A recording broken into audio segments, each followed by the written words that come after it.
Je vais parler de plein de choses aujourd'hui. Ça va être cool. Alors, ça fait longtemps qu'on s'est pas vu. J'avais pas du tout les cheveux aussi longs quand on s'est vu la dernière fois. Et je pense que je suis beaucoup trop haut pour cet angle de caméra. Mais on va rester comme ça parce que j'ai la flemme de faire un bon angle de caméra. Et mes cheveux sont actuellement en train de complètement envahir mon visage. Puis la dernière fois qu'on s'est vu, j'avais pas fini mon année de prépa. J'ai fini mon année de prépa. Et puis la dernière fois qu'on s'est vu, j'étais pas sûre si j'allais aller à Lyon, à Toronto. Spoiler, je vais à Lyon. Et j'ai été acceptée à Toronto. Ça, je vous fais une vidéo là-dessus de toute façon, mais c'est compliqué. Ça coûtait... Basiquement, non, c'est pas compliqué. Ça coûtait trop cher, j'ai pas pu y aller. Aujourd'hui, on va parler des personnes hétérosexuelles dans la LGBT. Parce que beaucoup de gens disent... Enfin, il y a un gros débat en ce moment sur les personnes cis-het dans la LGBT. Alors qu'on soit d'accord, allié ne fait pas partie de la LGBT. Voilà, ça c'est bon. Par contre, les personnes ace et aro font partie de la LGBT+. Ce sont les deux A, c'est ace, aro, agenre. Pourquoi en ce moment il y a un gros débat là-dessus?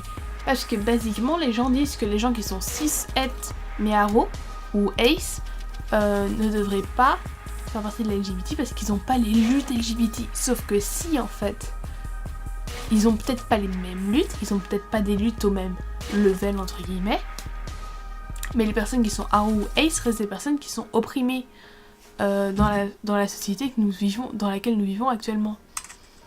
2 secondes, je supprime des trucs sur mon ordinateur. Pourquoi je fais ça maintenant? Je sais pas. Donc pourquoi?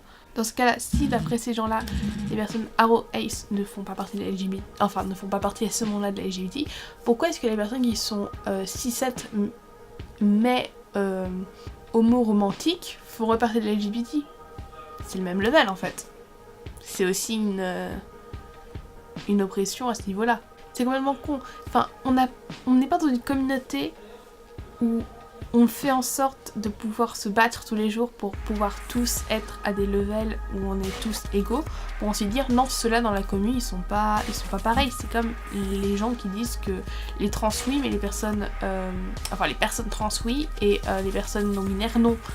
C'est complètement con. Enfin je sais pas, moi ça me dépasse toujours un peu. Parce que quand t'es aro, forcément le fait que partout dans ta vie, absolument partout, on te dit tout le temps oh mais tu sais, être en couple c'est quelque chose que t'es obligé d'avoir. L'attention romantique c'est un truc que tout le monde a. Quand t'es une fille t'es obligée d'être princesse, d'avoir et qu'un jour ton prince viendra. Et si t'es un mec t'es obligé de chauffer des meufs tout le temps. T'as une oppression à ce niveau là. Parce que t'es contre ce système là de tomber amoureux et le cliché de tomber amoureux, etc. Alors je sais que moi je suis sur le spectre aro ace. Je sais pas aro ace mais je suis sur le spectre. Et rien qu'être sur le spectre déjà j'ai des moments où je suis là. Non, je tombe pas amoureux en clin d'œil. Non, j'ai presque jamais de crush. J'en ai eu genre 2 dans ma vie. Non, j'ai jamais été en couple. Non, j'ai jamais fait ci. Non, j'ai jamais eu ça. Oui, j'ai 18 ans et oui, je suis valide. Enfin, et y a pas une question de... Parce que tu es sur le spectre machin ou parce que t'es aro ace ou tout ça que tu devrais pas être valide. Enfin, t'as une impression à ce niveau-là. Et pareil pour le fait d'être ace. Le monde est tellement sexualisé de nos jours, genre par exemple un mec ace de nos jours, c'est hyper... la personne va être vraiment... Je continue de supprimer mes documents, hein, faites pas attention. La personne va vraiment continuer à tout simplement être discriminée parce qu'on va dire qu'il est faible, parce qu'il bouge pas, enfin... C'est aussi dans la masculinité toxique, parce que l'idée qu'on se fait d'un homme de nos jours, c'est un mec qui forcément baise. Et du coup, forcément, un mec qui aujourd'hui va être ace, donc ne va pas forcément avoir d'impulsion, ça va être vu, enfin une libido, il va en avoir une, mais il va pas forcément vouloir agir dessus et coucher avec des gens, forcément il va se sentir hyper mal, et il va forcément avoir des histoires de viol correctif et ce genre de choses. Et ça me dépassera toujours qu'on pense que, non mais vous avez peut-être moins de discrimination que nous, du coup, non. Enfin... Si. Voilà, juste premier sujet, les personnes ace font partie de la LGBT+. Du coup, quand on dit que toutes les personnes hétéros ne font pas partie de la LGBT+, c'est faux, parce qu'il peut y avoir des personnes aro mais hétérosexuelles, ou hétéro-romantiques mais ace, ou des personnes trans qui sont hétéros, ou des personnes non-binaires qui sont hétéros, c'est possible aussi.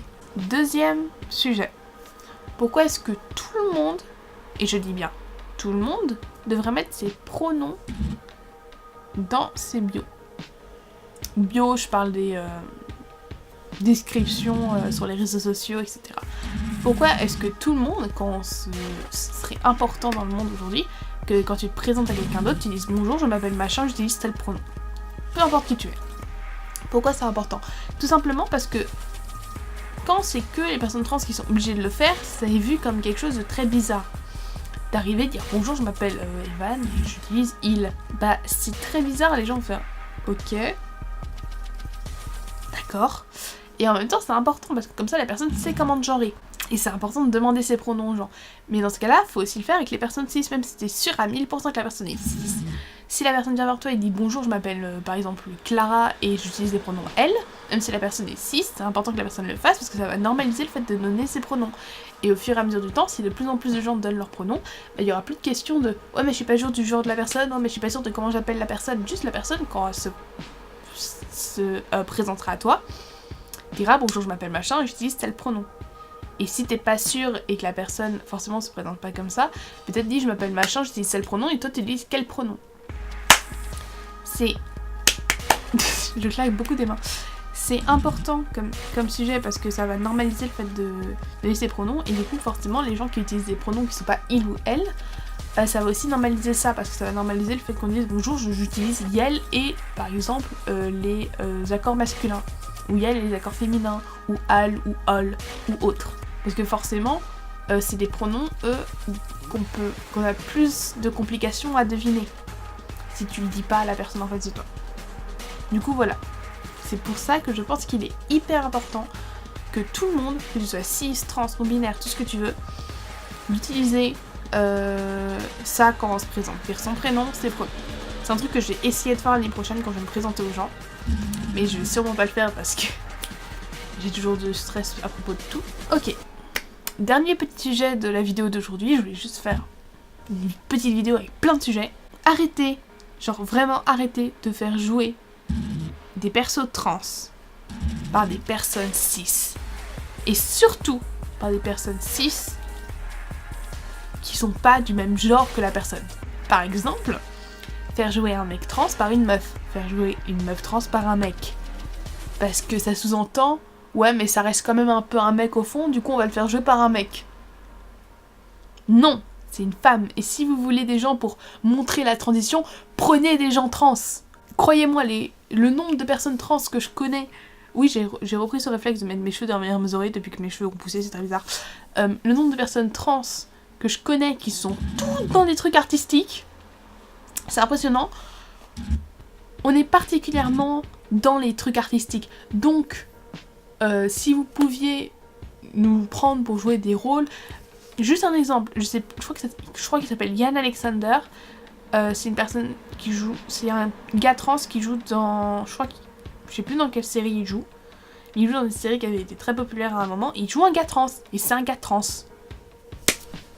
Bravo! Donc, si on pouvait, genre, prendre des meufs trans pour jouer des meufs trans, ou des mecs trans pour jouer des mecs trans, parce que là, ils viennent quand même d'annoncer enfin, il y a quand même le mec qui joue dans White Collar, qui est un gars gay, va jouer une meuf trans dans un film. Et je suis là, non mais arrêtez!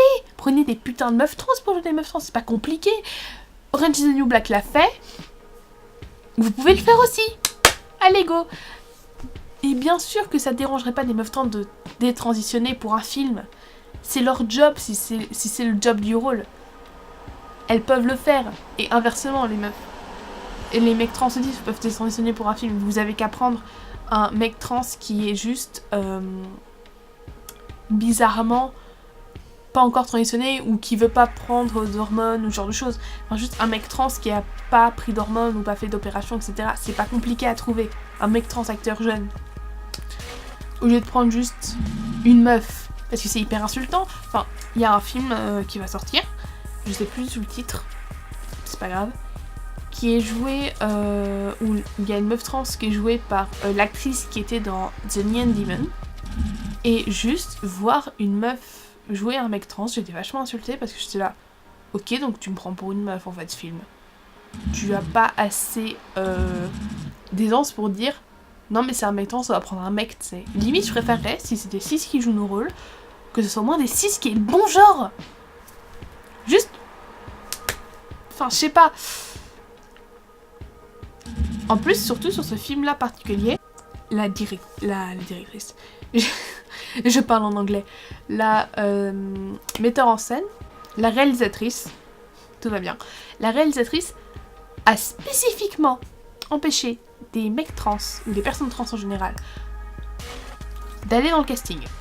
Elle voulait que ce soit une meuf qui joue le rôle. C'est hyper transphobe. On va faire un film sur les personnes trans, mais au lieu de prendre une personne trans pour jouer la personne trans, on va les empêcher d'être castés et à la place on va prendre des personnes cis. Non! Juste non! Non, non, non, non, non, non, non, juste non. Je suis contre cette idée.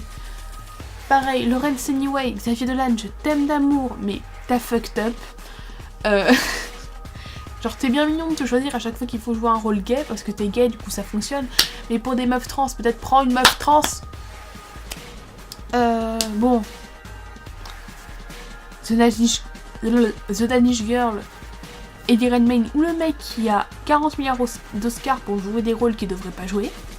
Exemple, personne handicapée, personne trans, à un moment arrête de jouer des rôles qui sont pas les tiens.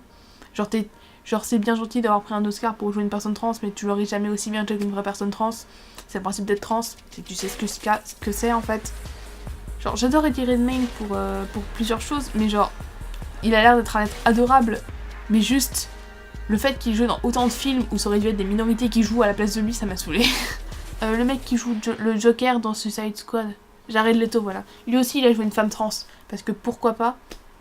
Enfin, juste prenez des femmes trans pour jouer des femmes trans, c'est pas compliqué, juste, il y en a beaucoup qui cherchent du boulot.